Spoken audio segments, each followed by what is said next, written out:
in the back of my ute. On the left here we have a fuel tap. The fuel tap is normally, this is the off position. On position is just straight down. When you finish using it, make sure you turn it off, otherwise you will drain the fuel tank.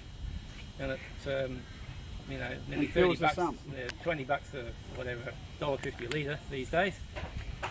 To start the tractor is basically turn the fuel on. Wait a minute or two because it doesn't have a fuel pump. This thing is what we call gravity feed. So it has to, the fuel has to get into the carburetor on the other side. As soon as it's ready to go, on here we have our starter switch. It's basically just pull the switch and we now have ignition. Hang on. This is our ignition point here. That's off. You want to stop the tractor, push it in. That's ready to go. To start the mower, on this one, it is on the gear lever. At the top right hand side there is an S for start. If you can see that there. Yep. The good thing about this tractor is you can never start this tractor in gear because you're using the gear lever to start it, so you can't be like a car and inadvertently start it and jerk forward and do yourself damage. So it's ready to start. We basically put the throttle, it only has a hand throttle on this one, not like a car, usually at the 3 o'clock position. That's usually all it needs. And we push when we push the starter motor up there, it will try and turn over and start.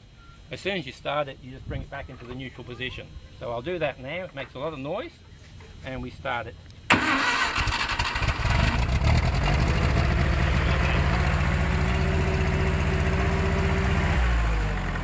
And that's the stopping point there. So we've now stopped it again. So that's all it takes. If you have to start it and it's cold, underneath on the right hand side is a button with a C on it that's upside down. It's the choke. You basically pull that out when you're starting it to get more, to reach the fuel up, and then push it back in when it's running. And with these ones it's like with a car, sometimes you have to tickle the accelerator, sometimes you've got to do that when it's starting just to get it to run. Okay, fuel goes in here. It holds approximately 40 litres of fuel.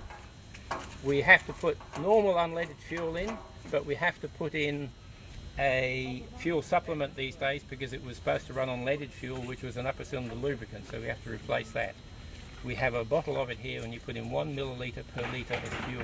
So that's 1 jerry can to 20 millilitres, which is a dessert spoon roughly of additive. Cool. If you put too much in, it's not going to hurt. A little bit too little in, it's not really going to hurt, but it should be put in with every top up, which is usually 20 litres we put in at the time. As I said, when we finish, make sure that the fuel is turned off. Also, on this little tractor, when the bonnet is down, there are 2 bonnet catches which have to be locked in place, otherwise the bonnet will fly up when you stop. Kind of makes it hard to see and also can do damage. That's it. And it won't come off. I believe like that. Beautiful. Right.